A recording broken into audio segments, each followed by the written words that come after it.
Good to be back. I got a real special treat, okay? This is a really, really good friend of mine. His name's Jack Wilson.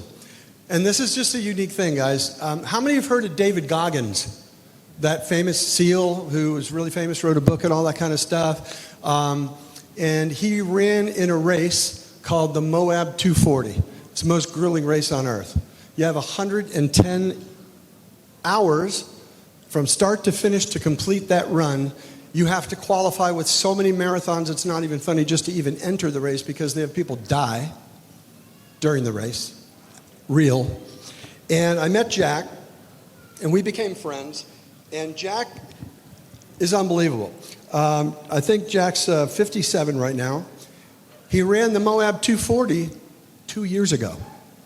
2 years ago. He's going to tell you his story, but it's really cool. And what I love about this is he comes at things from a completely different perspective. You have more inside you than you ever knew you had. Quit shouldn't be in you. And Jack's going to kind of talk to you about that. But let me read you his bio, and I'm going to play you a short video, and then Jack's coming up.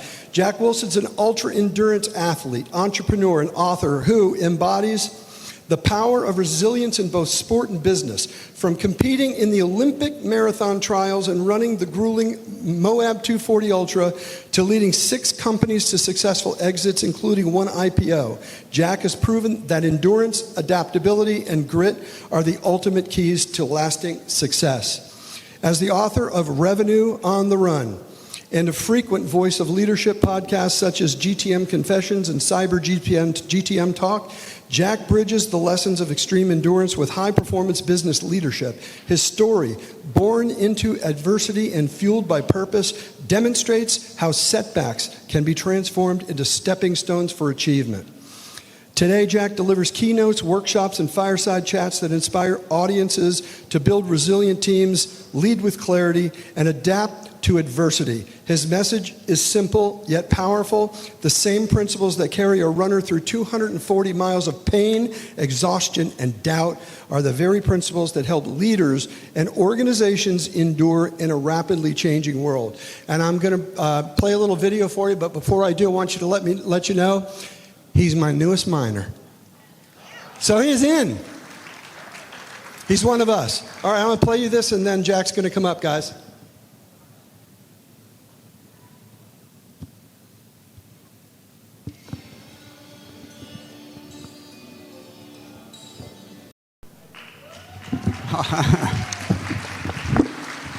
Hey, thank you so much. And thank you, Jim, Angelo, and Melissa for a wonderful venue. I mean, look at this, guys. Absolutely beautiful. Thank you, guys.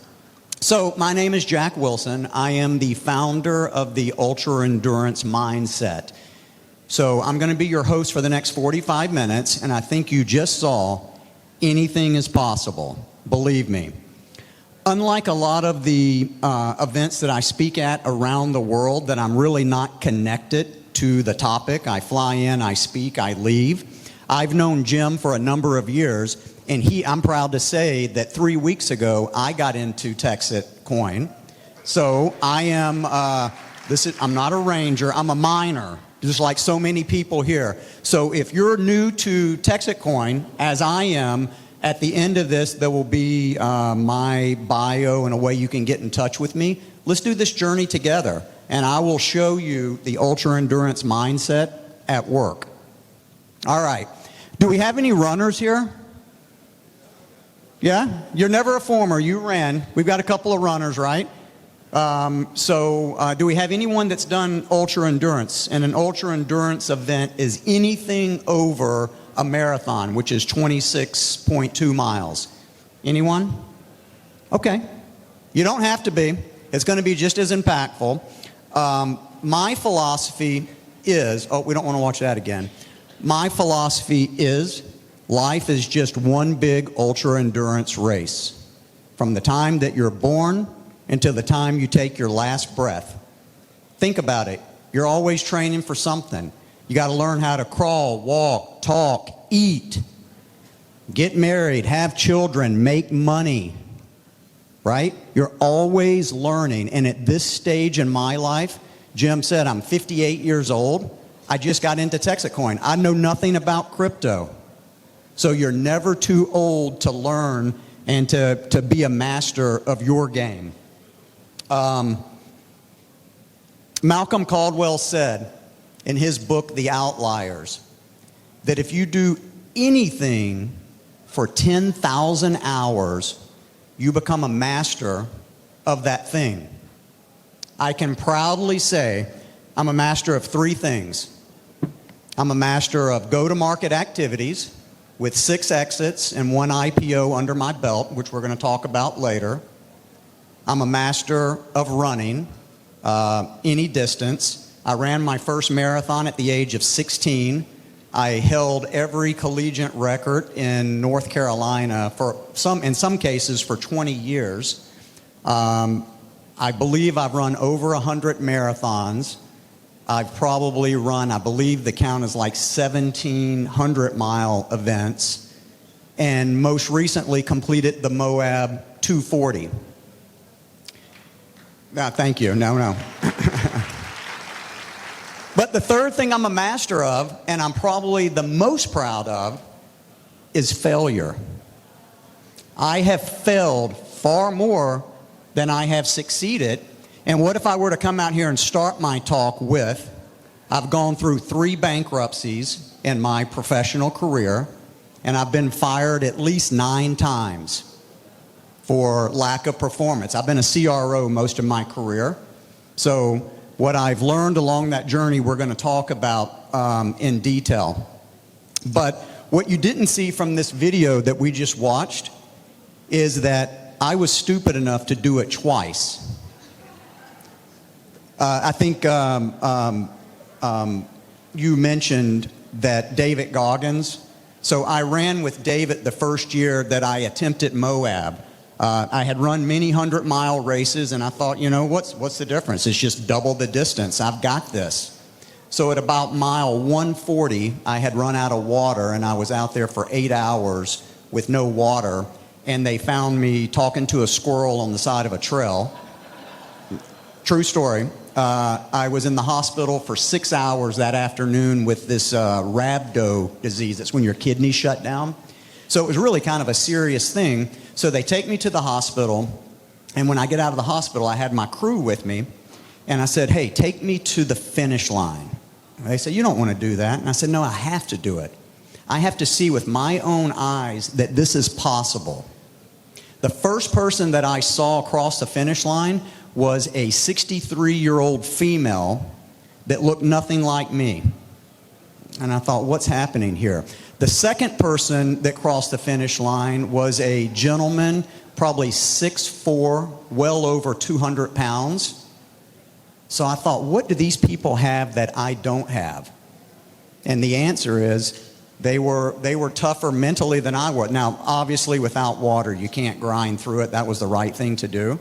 But the will to win means nothing without the will to prepare. We're going to talk about that in greater detail. So the ultra-endurance mindset, what exactly is the ultra-endurance mindset? It's the unwavering belief that you can go further than you ever thought possible, professionally, mentally, and personally. It's not about speed, hype, or motivation. It's about discipline and resilience. The mindset always wins. A positive mindset always wins in life. So fundamentally, at its core, there are 5 things that make up the ultra-endurance mindset. Relentless forward motion. Progress can be small, but quitting can't. So when you're running these ultra races, did I want to quit? Of course I wanted to quit. It's part of who we are. But the first thing that breaks down on you is your body. Your body, you got a blister, it says, I hurt, I don't want to do this anymore. But then you tap into this. The power of the mind is the only way that you can run 240 miles. It's the only way that you can get through business when things are tough, when you can't make payroll, when you're not selling, right? There's many, many things that go wrong in life. How do you get through it? Positive mental mindset. The second thing is you have to embrace discomfort. Comfort kills growth. All discomfort is data. It's telling you that you're on the right path. The more discomfort you feel on a daily basis, good for you. You're doing it right. The mind leads, the body follows. Endurance is a mental game disguised as physical work. Business is the same. You know, somebody asked me at the last gig that I spoke at, hey, what do you do in business that makes you different? Other than showing up for work every day, one thing that I told myself that I would do the rest of my life, I don't have big goals because big goals can confuse you. I want to be 1% better every day. Everyone in this room can be 1% better, right? Even today, there are days that I struggle to get in that mythical unicorn 10,000 steps. Who chases the 10,000 steps? There are many times that I'm doing loops in the living room at 10 o'clock trying to get that 10,000. So just because I can go out and run 240 miles doesn't mean that I do that every day. So that's 1% better. You can do that. And another thing that I do every single day, and I think this is something that everyone in this room can do as well, is every day I reach out to 5 strangers on LinkedIn. And I'm not sending just an email, hey, do this. I actually research the person that I'm wanting to target or the company that I'm wanting to target, and I send them a very heartfelt personal message. Think about that. You're growing your network 25 people a week. Think about the numbers. That's something that everyone can do, and it's simple. Team over ego. The strongest finishers are those who lift others up along the way. If it wasn't for the crew that I had in these races, because you've got to have someone to pace you. The way most of these races work is you do the first 70 miles on your own, cold turkey. Then you can pick up a crew. And you've got one person that runs with you through the night or through the day just to make sure, because you got to think you're sleep deprived. There's a lot that can go wrong out there if you're by yourself. So you've got someone kind of navigating you. They can't touch you. They can't carry anything. They can't provide any assistance. They're there really as emotional support. And God knows the person that ran with me got a lot of emotion, because I'm not ashamed to say that anyone that does these races, it breaks you down to the bare minimum. David Goggins, I've seen him cry. I don't think you can do one of these things without being human. It's very painful, for sure. Process before outcome. Focus on the next mile, the next call, the next decision. Hope is not a strategy. So many people say, man, I hope that this happens. I hope that that happens. I always cringe, because if you're hoping, chances are it's not going to happen. You've got to actually work for it. So the same traits that helped me finish 240 miles, discipline, patience, adaptivity, and courage, are the same things that make unbreakable teams. So, how did I get here? What's the backstory? How did Jack become Jack? I was born in 1968, Baptist Hospital, Memphis, Tennessee. 2 pounds, 8 ounce preemie, both lungs collapsed upon birth. So I was in an incubator for the first 3 months of my life, clinging to life, actually. Not the way to start my race. So after I got through the critical part of that, my parents were told that I would have a normal childhood, but I would never do anything athletically inclined. I would never have the lung capacity to do that. So the first 8 years of my life, I was on the sidelines watching all the kids play, get picked for sports and teams, and I just sat there saying, man, maybe one day my fate will change. And it did. At the age of 8, my mother enrolled me at the local YMCA in Memphis, Tennessee. And about 2 weeks into that program, we were out on the track. Of course, I was sitting in the bleachers because I wasn't allowed to run. And one of the coaches said, hey, can anyone here run 4 times around this track? I said, I think I can. He said, aren't you that kid that can't run? I said, no, that's not me. So I'm very proud to say that the very first mile, the very first time I actually ran at the age of 8 years old, I ran a 7-minute, 46-second mile in a pair of high-top Chuck Taylors. It's the only shoes I had. So if you guys ever watched Forrest Gump, from that moment forward, I was running everywhere I went. I ran everywhere. People would actually come to my parents' house and tell my mother that we saw your son in town today, which was about 6 miles one way, 6 miles back, and my mother would just smile. She'd say, I know. It's okay. He's got this. So I went on to, as I mentioned earlier, I held about every record in the state of North Carolina in the mile, 2-mile, cross country, and in some cases for 20 years. So then I went to university, the University of Memphis, which is not known for their running program, by the way. But both of my grandparents were still alive, and I thought it was a great opportunity to get a free education and to see my grandparents, quite honestly.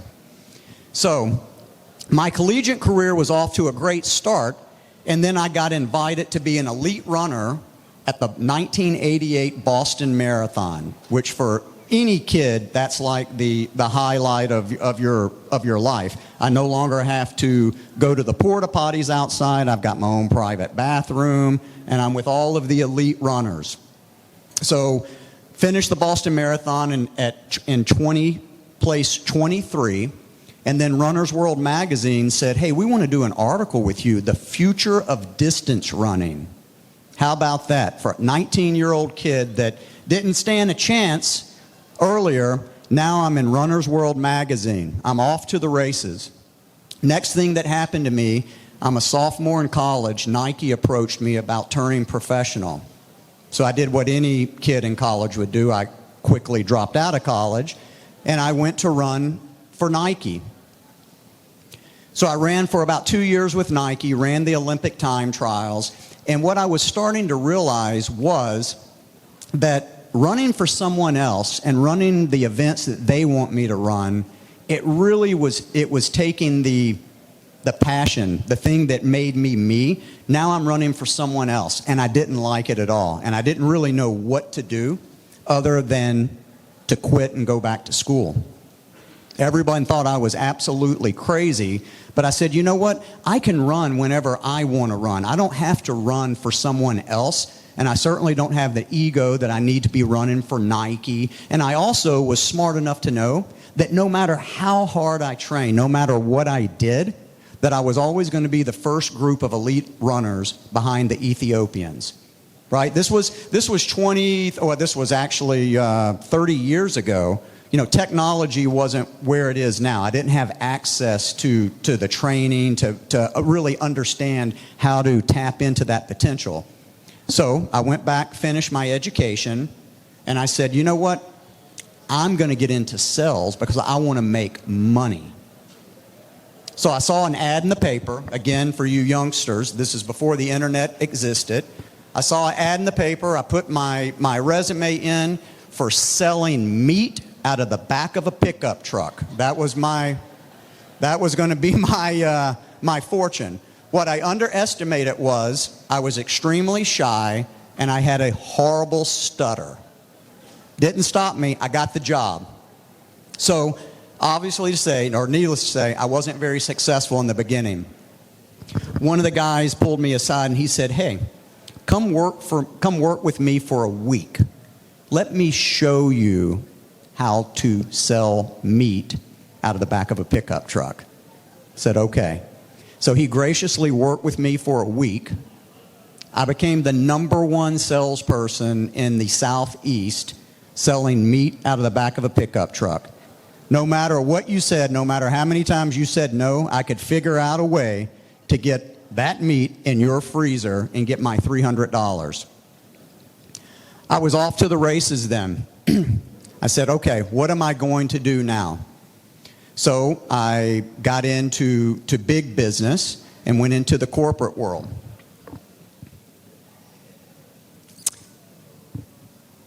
Along the way, I said it earlier, But I met a gentleman when I was running professionals. His name was Yuma Ikanga. He actually won the 1988 Boston Marathon. And I'm sitting next to him the evening of the race. And back then, the technology was carbo loading. You just ate a bunch of pasta, right? That was the technology we had. You eat a bunch of pasta, you can go run 26 miles really fast. So Yuma told me in very broken English, I said, hey man, what's your philosophy? How do you do this? And he didn't say it exactly like this. This is the way I heard it, and I've made it my own statement. He said, the will to win means nothing without the will to prepare. In one ear, out the other. I probably wasn't at 19, old enough or smart enough to really understand that. But when I got into the business world, it really made sense to me, right? Everyone in this room wants to be a winner. You are winners. The thing that separates you from others is you're putting in the prep. You're here on a Saturday talking about something that you're passionate about. Congratulations, first step. But guess what? You're going to have to put in the work. You're going to have to put in the effort. And that's where most people fail. I guarantee you the bum on the street that you see frequently, he had parents, had aspirations, was going to do big things. Something happened along the way. Everyone wants to win, but very few people want to actually put in the grit and the tough work to be a winner.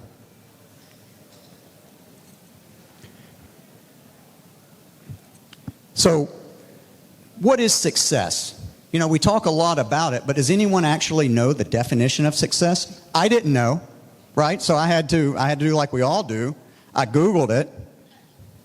The accomplishment of an aim or purpose. There's a thin line between success and failure. So the next question is, what is failure? Lack of success. So someone told me along the way, man, you are just really lucky. You are a lucky guy. That actually kind of pisses me off, by the way. Luck maybe happens once. It doesn't happen 6 times. What is luck? There you have it. In my opinion, success isn't a straight line, right? You know how many people I talk to today that says, man, I can't wait I'm getting ready to exit this company. I'm done. No, you're not. You're not done. Yeah, I thought I was done. When I exited my first company, I co-founded, which we're going to talk about in a minute.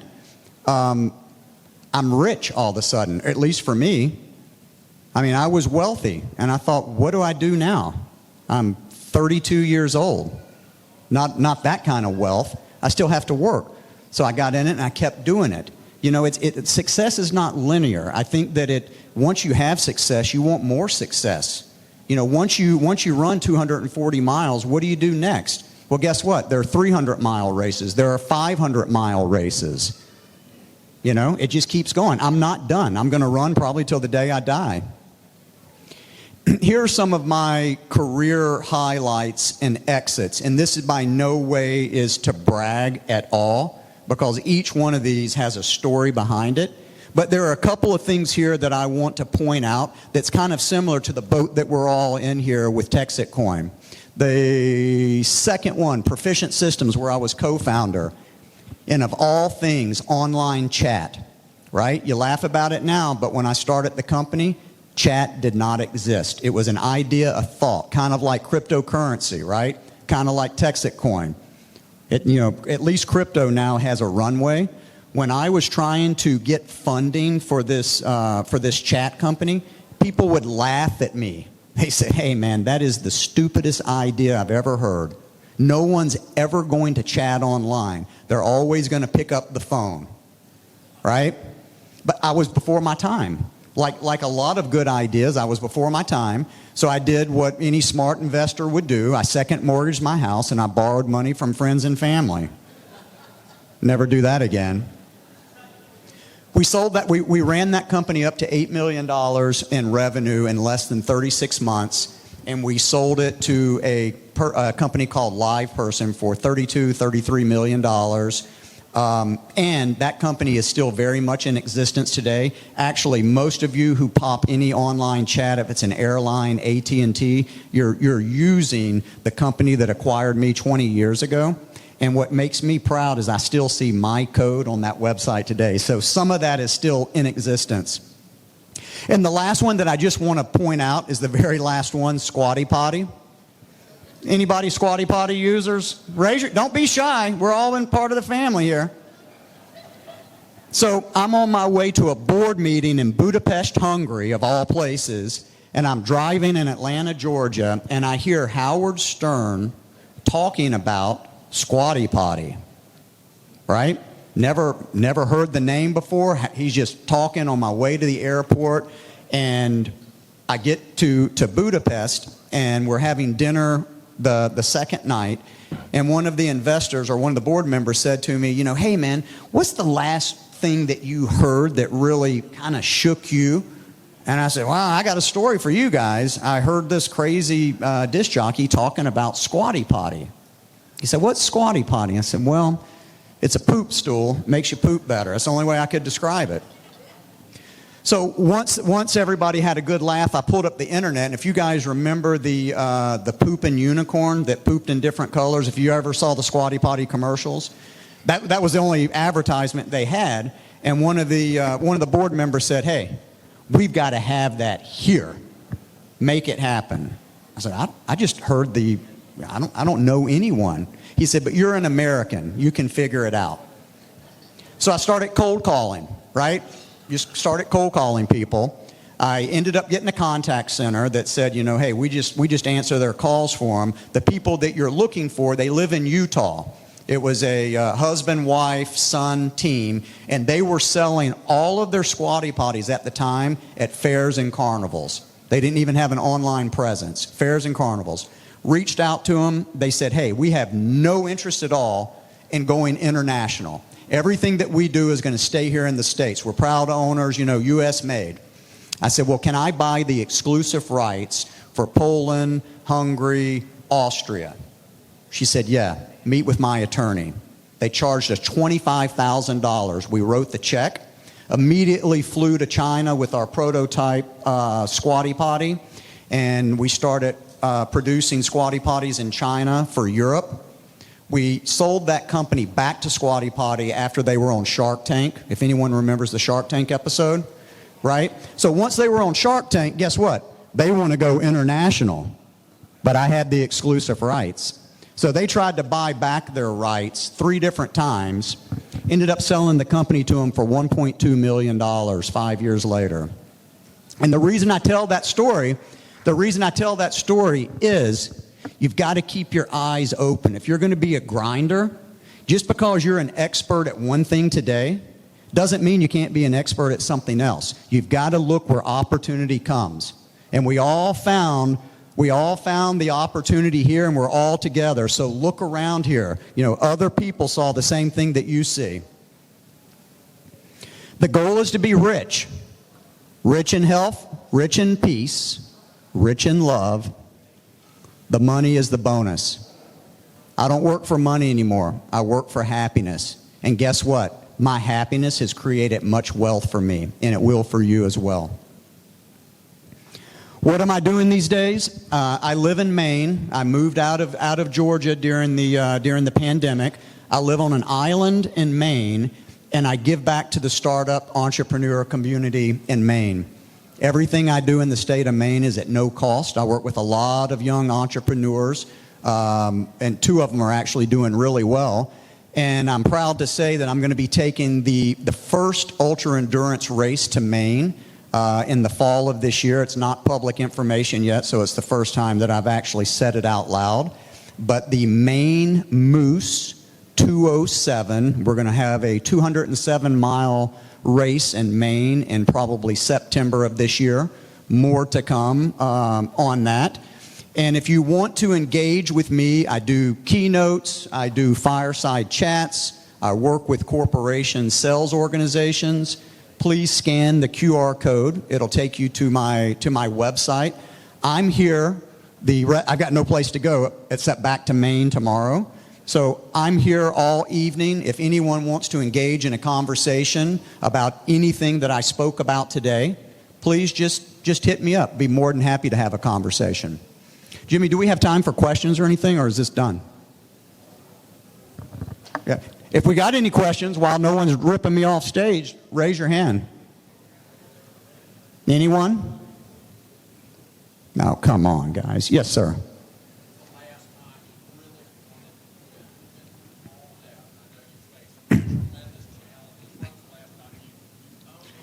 Oh, I can. That's a real easy one. I ran this really, really gnarly 50-miler in New Hampshire 3 months ago, and I'm about 28 miles in. And if anyone's ever run trail races, it's all it is rocks and roots and leaves cutting, so you can't see anything. You know, you're on a trail about the size of you, right? And so you're running. I'm about 28 miles in, and I fell. And when I fell, I dislocated my right shoulder. I mean, heard it just pop. And I thought, oh my God. And so when I was getting up off the ground, it popped back in, which was just as bad as it popping out, by the way. And so I thought, man, am I going to be able to finish this race? I mean, I'm only a little over halfway there. So I always run with a bandana. So the only thing I had with me was my bandana. So I fashioned it into a sling, and I ran the rest of that race with a dislocated shoulder.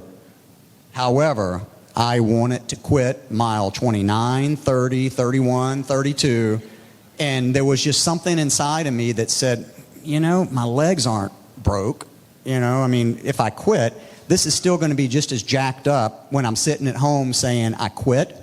And I can proudly say that out of all the races I've done, and I've done hundreds of them, I've never quit, ever. Now, I've been taken off in an ambulance and things like that, but I've never quit. Yes, sir.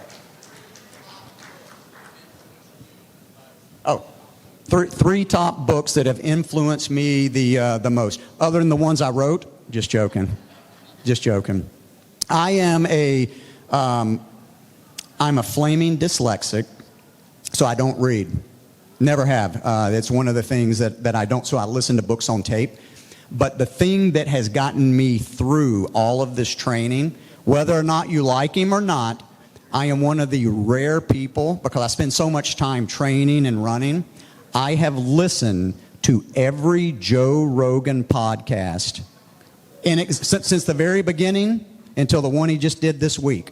So I have heard everything. And, you know, I have gotten so much valuable information from just listening. So I listen to all types of books. Zig Ziglar is probably my, you know, I'm old, guys, you know. I mean, Zig is the guy that is he influences me the most. Anything positive, though, that you guys have in your repertoire that you think I may like, text it to me. Because if it's on tape, I'll buy it. Thank you very much for your time. God bless you, and I wish you all the very, very best in this journey that we're going to take together. Thank you.